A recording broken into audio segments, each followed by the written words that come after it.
Welcome back to Deeper Than Most. I'm your host DJ. And I'm your host Sav. And today we are on our 19th FNC. Yes, as you can tell by the letterboard. We'll switch it up from time to time. Yo, you know what? State abbreviations are pretty interesting because the fact that that's Maine's state abbreviation.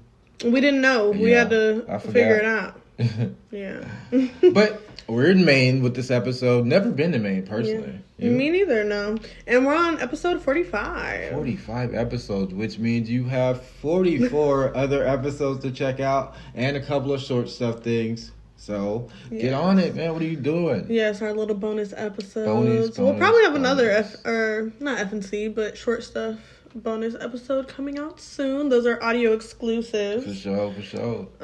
And while you're here, take the time to give us a rating on Apple Podcasts. Hopefully it's a 5-star if you love us.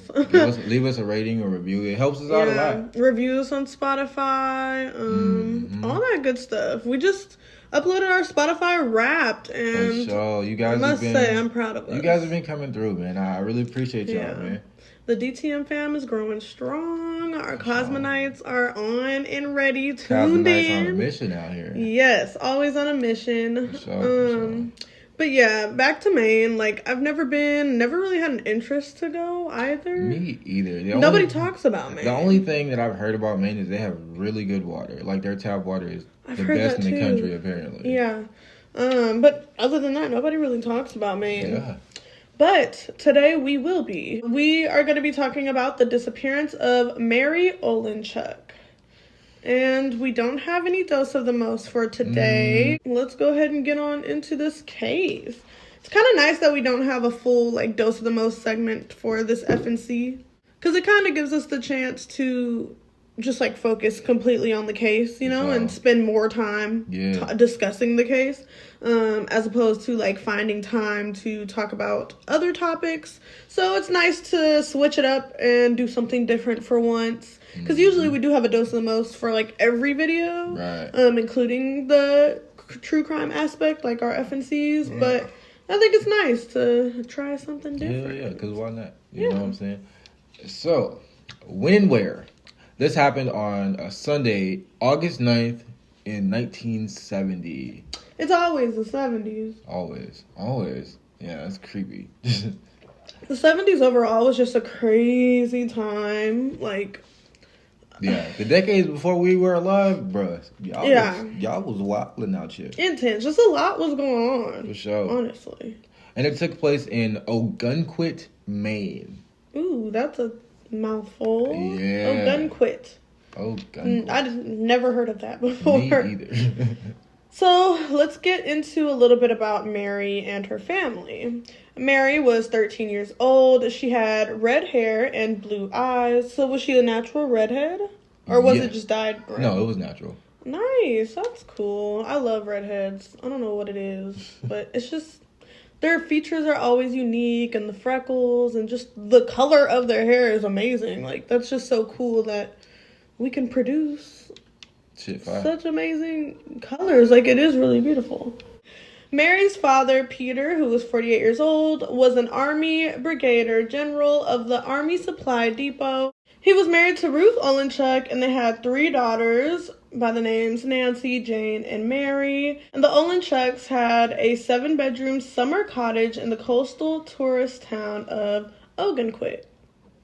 Ogunquit is a popular summer destination for both locals and tourists, and the town population could get up to the thousands in summer months. So, very popular place to be, kind of the go-to spot. Kind of reminds me of Miami these days, or Panama City Beach. PNC, everybody's going there for spring break, a certain time. Yeah. It really just reminds me of that a lot. Hell yeah. So, things got a little crazy. On August 9th, the Olenchuks, like everyone else, decided to enjoy the beach. It was around 4 p.m. when Mary left the beach ahead of her family and decided to take a trip back into town. And this is where shit gets interesting. She was going to pick up the Sunday edition of the New York Times and a pack of gum. She stopped home to change out of her beach clothes into a pair of faded pink shorts and a long white tee that read, Yoko Miko Andrews Air Force Base. Okay. Very distinct. Right. The store was a short walk away from her home, but she borrowed the family friend's bike next door. And they had an agreement where she could just use the bike anytime she wanted, so it was practically her bike. Okay. Yeah. Or like a shared community bike almost. Yeah. Not community, but like between them. Between them. Okay. So it wasn't like strange Nah. for her to be using this bike. Nah. She took the black Hercules race bike down Israel Head Road, which is just 200 yards away from the house. So. Oh, it was a race bike? Yeah. Oh, I thought it was like a just bicycle. a regular old bicycle, yeah. Oh, okay. It was a little race bike. Cool. Cool as fuck. And the store was only 200 yards away from their house. So it's not that far. At all. She made her way to the store where she was seen talking to a man in his mid-30s outside of a maroon-colored car. That's creepy. Creepy as hell. She's 13. Right. Keep in mind. Right. Very young. Super. So why would you be talking to a 13-year-old? Exactly. Come on now. Interesting. And this was a witness, like, point of view, right? Mm-hmm. Okay. So we get into the point of no return. The store was just under the Lookout Hotel.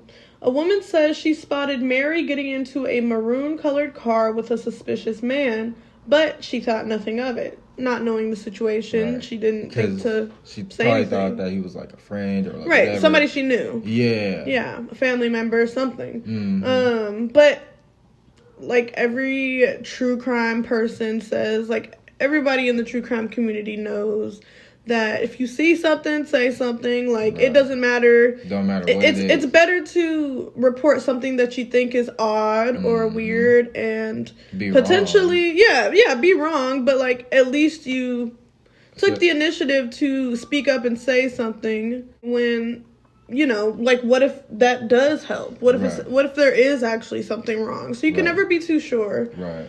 So yeah, it's always just good to, you know, speak up anyways. Totally. If I saw something like that, yeah, I'd be a little suspicious, but I see as well why she wasn't, because it is could have been her dad, it could have been anybody. Right, and it is the summer, and you know people probably are asking for directions and shit and all that type of stuff. So yeah. Was this like during when she spotted Mary? What, like, was this midday? So Mary left the beach, I want to say around, like I said in the previous part, like 4 p.m. So she was gone. Okay, so later in the afternoon. Yeah, it was like in the afternoon. Okay, so meanwhile, the Olenchuk family left the beach expecting to run into Mary at home, but when they arrived, she wasn't there. It was 6 p.m. when they left the beach. Okay. Ooh. Ruth asked her other daughters if they had seen Mary, but none of them had. She asked the neighbors if Mary was at their house, but she wasn't, and the bike was gone. So she knew that Mary had went somewhere at this point, but she just didn't know where. Right. And by 7 p.m., after checking in with friends and basically all over the small seaside neighborhood, she was going around the community and just asking anybody that she could. Mrs. Olenchuk reported Mary Catherine missing. And this is all happening in the same day. Yeah, it's all in the same day. In a couple of hours at that. Yeah. So I would say they were pretty on top of it. That was quick. Quick response, which is amazing. And now we get into the search. Police found Mary's bike propped up in the breezeway of the Lookout Hotel, but there was no sign of Mary.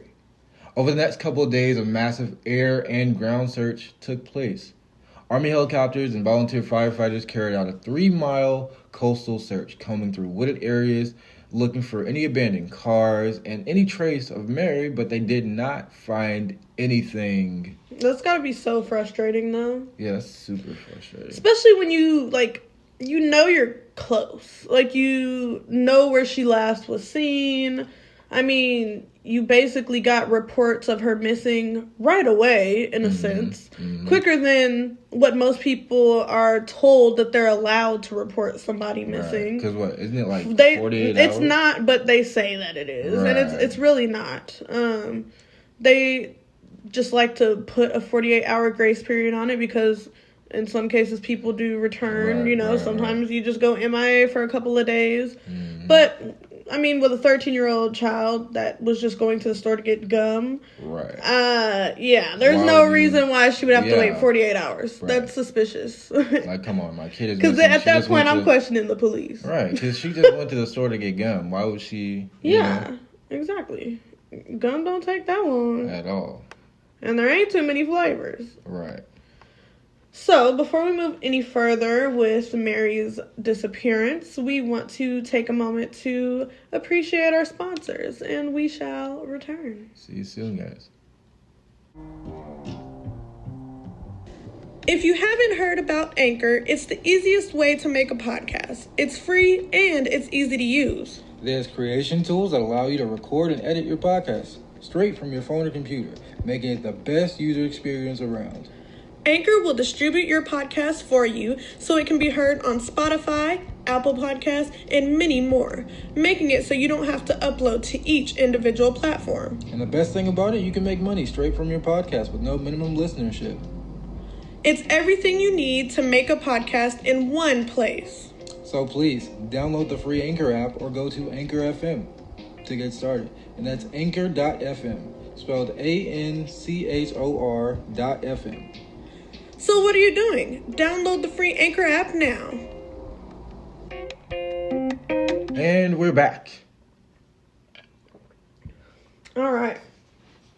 So now we're going to get into the discovery. On Saturday, August 22nd, 1970, after 2 weeks of non-stop searching, police officer George Labarge was probing an area around the Parsons farm, and he decided to search a barn that was on the property.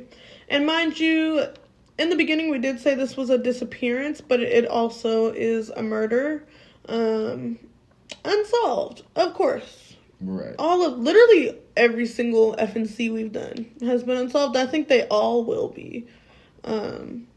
So, yes, this is why we are on the discovery portion, because she was found.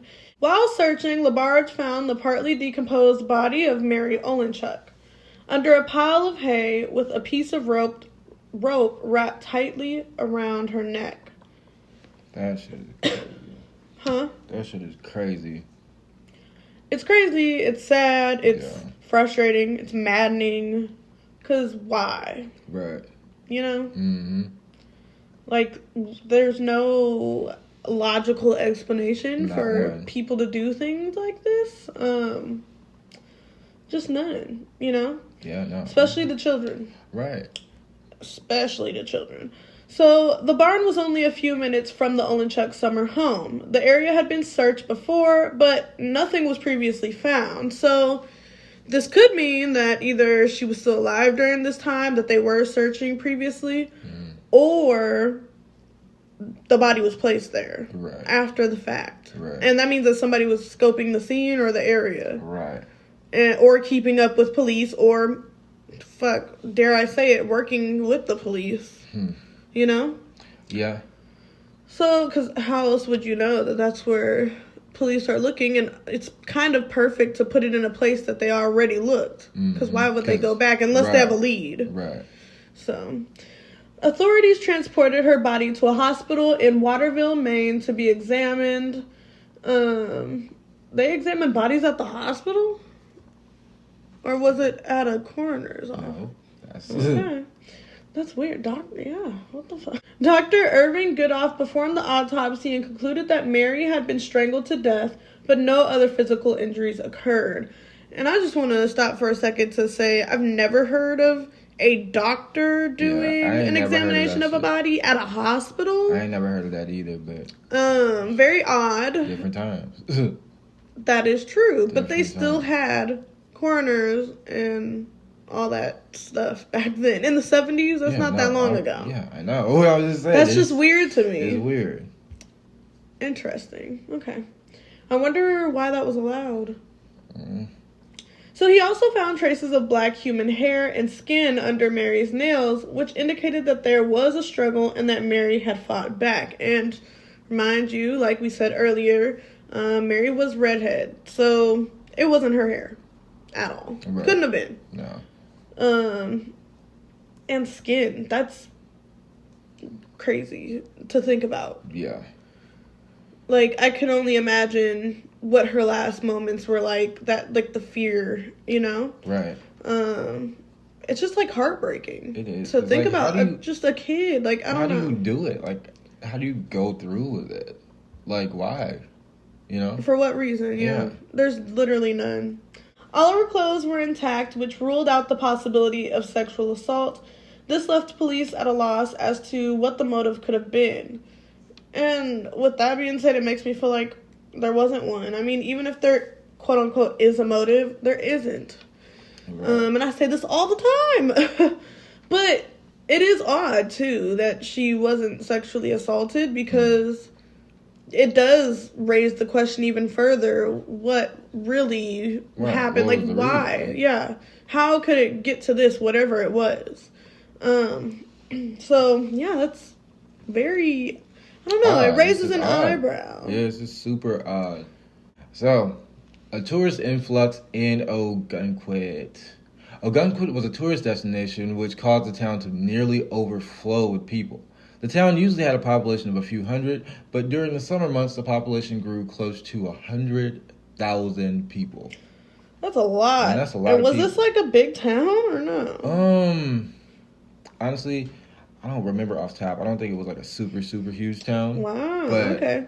So, yeah, that would be a lot of people wandering around. People just enjoyed going there. And it makes it even harder with knowing that information and that this did happen. And that this did happen in the summertime. Anybody could be out there. Right. And that's what makes it so hard. It's like, if that's when you get an influx of people, if that's when tourists come, tourists leave.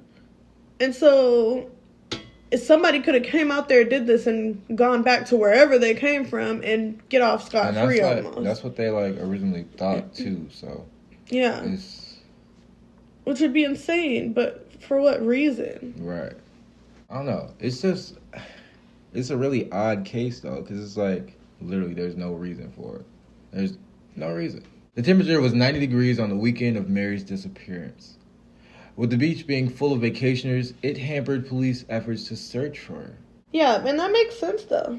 That it would kind of ruin the search efforts for who did this. Yeah, because, like, how do you even begin? How do you narrow it down? Yeah, when there's all these people around, you know? Mm-hmm.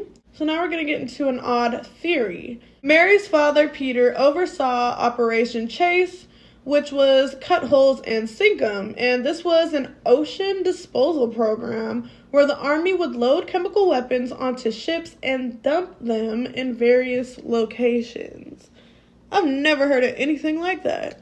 Yeah. I didn't know that was a thing. Yeah, I didn't either until I saw this, and I was like, wait a minute. So, where did they dump them? Just different... In the ocean? Yeah, in the ocean, like different spots. Why? That's not good. Why are you polluting the ocean with weaponry and chemicals? That's our military. According to Down East magazine reporter Jesse Ellison, on August 8th, the day before Mary disappeared, a Kentucky newspaper reported a threat from a student group that said it would kidnap the families of those involved. In Mary's disappearance? No, in the Operation Chase. Oh. And that's where Mary's father was not working, but he was a part of. That's the operation he was a part of, yeah. Oh, so that's where he worked? Yeah. Oh. Now that makes it odd. Mm-hmm. At a press conference on August 20th, 1970, Peter stated that he was selected for the nerve gas assignment because of his training in chemical warfare. Peter doubted Mary's abduction was because of his work, though. And, I mean, it's neither here nor there, but it wouldn't be, like, it wouldn't be a reach. Yeah, exactly. Because when you're dealing with the military, you really never know what could go down. And I say that with all due respect.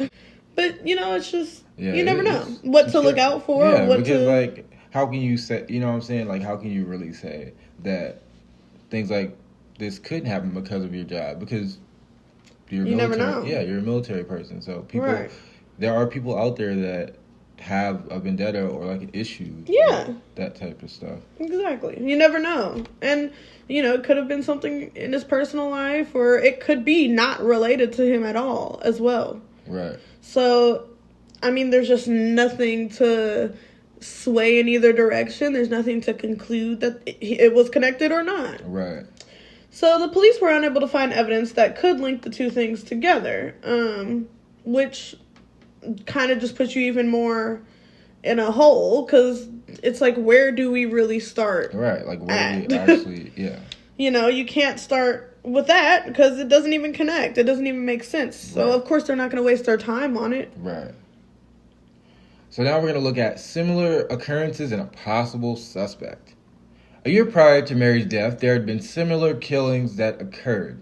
So police took their time to explore these possible connections. On January 29th, 1969, a girl by the name of Debbie Horn, who was 11 years old, had her decomposed body found 20 miles from her home in Allentown, New Hampshire. She was in the trunk of an old abandoned car. That's scary. Yeah, and they never found out like what happened. But even later in that year, I think it was it was the next month. It was February 14th, 1969. Valentine's Day? Yeah. Her teacher, I forget her teacher's name, was found dead in her apartment. And they linked that to the teacher's boyfriend. And they figured that he had something to do with Debbie's murder. Oh my God. That's a lot. It really just proves and shows how scary the world that we live in is. Mm-hmm. I feel like, I don't know, when we were younger, scary movies were the things that would scare us. Like, the things that you saw in horror was terrifying. Right. But I feel like now, the world that we live in, it's more terrifying than anything horror or Hollywood could make. For sure, yeah. Like, that is truly terrifying. Yeah, no, reality is a scary thing. Yeah, scary place. On November 22nd, 1969, 13-year-old Michelle Wilson disappeared while riding her bike. And 10 years later, child killer Charles Pierce confessed to her murder and led the police to her body. Yeah, that is very similar. And but the weird thing about Michelle's case is she had stayed home sick from school, so she was just home all day. And so her mom went to work and come back, and the door's wide open, and her daughter is gone. That's weird. What if she, opened the door for somebody? Right. Ugh. I hate that. What was I gonna say? Oh. It is oddly similar, though, to Mary's disappearance and her murder, especially Michelle.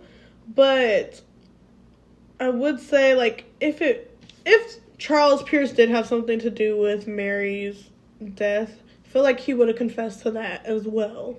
Right. That's and how not I feel just about it too. Yeah, Michelle. If you're going to confess to Michelle, you might as well. You would confess to Mary, right? Right. At least that's what I would think. I mean, you're already... Right. You're already... you confess. So you're already in the shithole for one crime. Right. It's the same crime, so would it really make a huge difference? You're still going to be in there for your whole life. You're rotting in there, pretty much. Unless he got death, but... Right. Although Pierce confessed to other child murders, he never mentioned killing Mary Olenchuk. So, like I said, I feel like he would have. Right. If you're confessing to other crimes that you've done, and very similar crimes at that, if you did do something to her, I feel like, it would be no different. It's believed they were lured by the ruse that an animal was hurt, and that's what led to them being taken. So, was that, his MO? Is that what he did? That wasn't his MO, but, the police, the article, it linked the fact that each kid, they had pets, so they just... So they loved animals. Yeah. But how would he know that? It's not necessarily him specifically. It's saying that that's the reason they're similar is because each girl liked pets. So they were just figuring, whoever did whatever lured them by telling them that an animal was hurt or whatnot. All three of them? But they're not even linked. Oh, they're saying that's why they're similar. Because of that. Oh, because they all had Yeah. pets. But why would they? I don't know. That's weird. In September of 1980, police announced that they linked an unidentified suspect, but he had not been questioned because there wasn't enough evidence to convict him. So, another lead that goes nowhere, pretty much. Felt empty. I hate when I see stuff like this because it's like, okay, so you mean to tell me you can't question him just because you didn't have enough evidence? But why? Like, just do it. Right.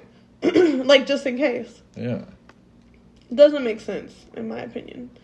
And with that, I mean, her case has never been solved, and the police really don't have any leads. Yeah, honestly. No leads, and nothing, no new updates, no suspects, nothing. Any updates from her family? And in terms of her family updates, it's pretty grim because her father died in 1998 and her mother died in 2000. Well, that's sad. Yeah. And never got closure. God. That would be the worst. Yeah. Literally would be the worst. Terrible. And I mean, as far as her sisters, no, I didn't find any information about that. No updates about them? Yeah. Well, hopefully they're doing okay. I mean, God, that's losing like half their family. Right. Jeez. That's insane. Couldn't imagine.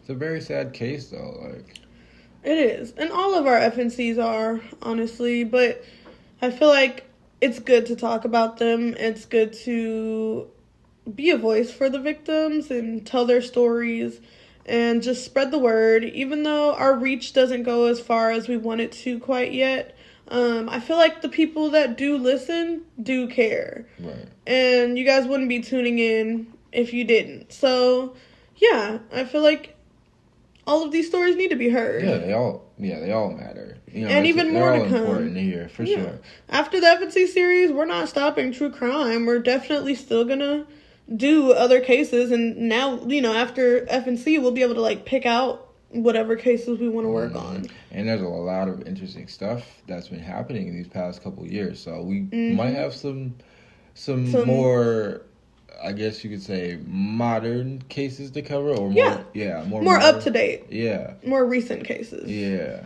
Because there has been a lot going on.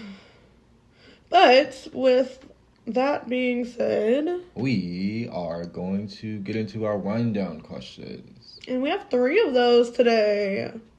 I love when there's 3 or 5. I love sets of 3 and 5. I don't know why. For sure. It just... That triad is something special, though. It just hit different. That triad is definitely something special. Mm-hmm. So our first question is, do you believe the man could have been Charles Pierce?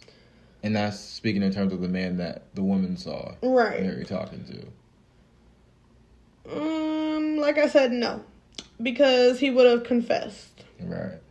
Yeah. I think. That's how I feel. Like, I feel like he would have definitely mentioned it or said something, He seemed like a proud killer. Right. Because why would you bring up one and not the other? Well, not even just one. He brought up multiple others as well.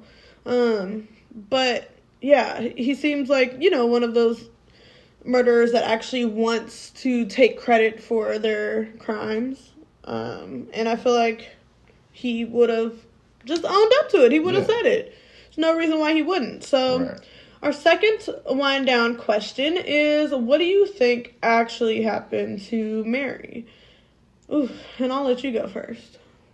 Honestly, I don't know. Like, there ain't much for me to go off of, but whatever happened wasn't good. No bueno. Yeah. I think that's a good summary because there really isn't much to go off of, For me, I think that, somebody was probably preying on her when they saw her vulnerable and they realized that she was by herself. Right. This person could have possibly been at the store prior to her arriving and saw her pull up on the bike by herself, unattended, clearly she's a young girl. So, yeah, she's a child. And even if she wasn't a child, I mean, people kidnap women too, like adults, Right. you know, men, everything. So, yeah, there's no target, I guess you could say. Like, anybody's a target. So, right. Nobody's safe. Yeah, the fact that she was just alone, like, that right there puts her as a target, right. you know? So, I don't know. And then maybe, I don't know. I just don't understand why she would get in the car when she had means of transportation that wasn't even hers and she had to take back. Right. That's the part that confused me too. Like, why? Why get in the car? And I wonder if it wasn't necessarily her willingly getting into the car. I wonder if she was coerced or forced. Right. I don't think she was lured away by a hurt animal in a car at a store. That's a very odd place. It would make more sense for that to be the case if she was lured from a park or, you know, like outside walking on the street. Something different, but not just at a store. Yeah. You know? So that's what I think. Mm-hmm. Question 3. Do you personally believe that Peter's job could have placed a target on his family even though he doubted it? And honestly, yeah, for sure. A big one at that. Because, like I said, people have their issues with authority, and some people don't like certain things that the military does. So it could have been that, you know? Could have been, and, you know, the military is a very secretive place. And I think it's plausible. I don't think that it would make sense to completely rule it out without fully investigating it. And I'm not too sure if the police did a full investigation on that. No. Like, if they looked into it completely. Right.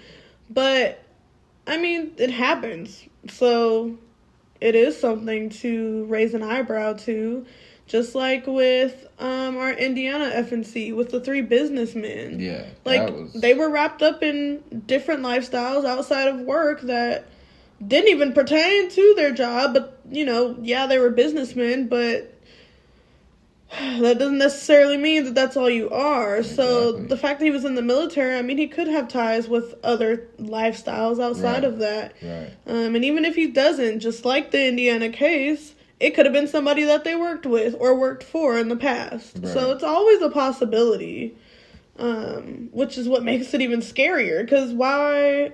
People are just insane. Like, why have a target on somebody? I don't know. It's just crazy. Weird shit. Yeah. Not a fan. And this case is just really frustrating. Because there's no information, no answers, no justice. Just questions. Yeah.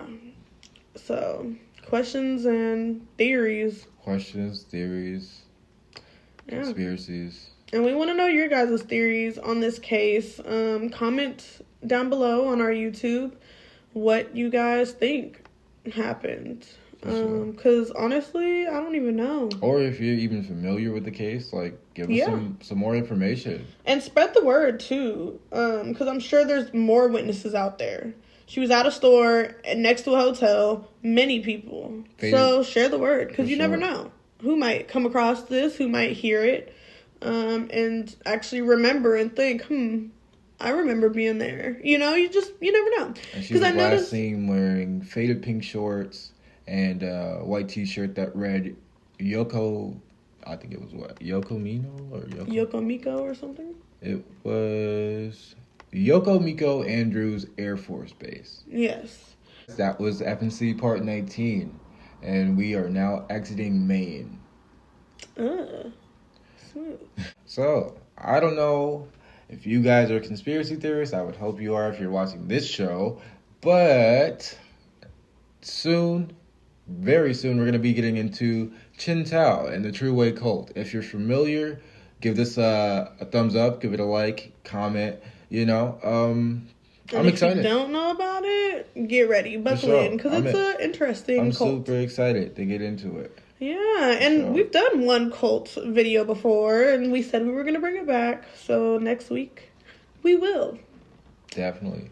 Man, be on the lookout. These episodes are going up. We're getting there pretty quickly. Yes, exactly. So we will have anything that you're looking for in the description. We thank you guys for taking the time to spend this lovely I don't know, 45 minutes with us. For sure. For sure. Ooh, 45 minutes on episode 45. Now look at that. Okay, look at this.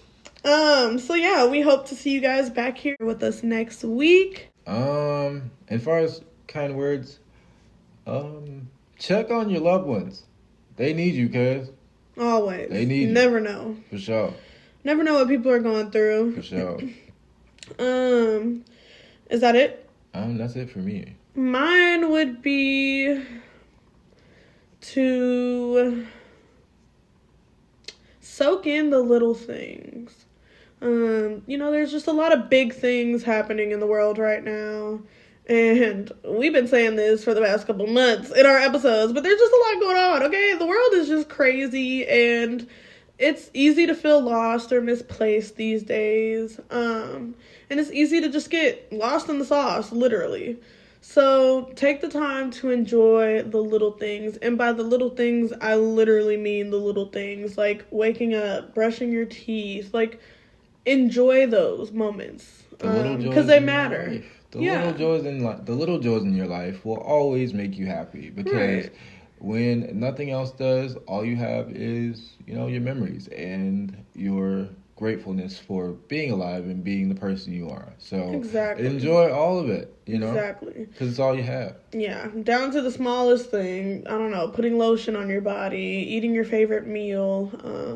All of it matters, so take that time in and enjoy it, because it's just as important as all the big stuff as well.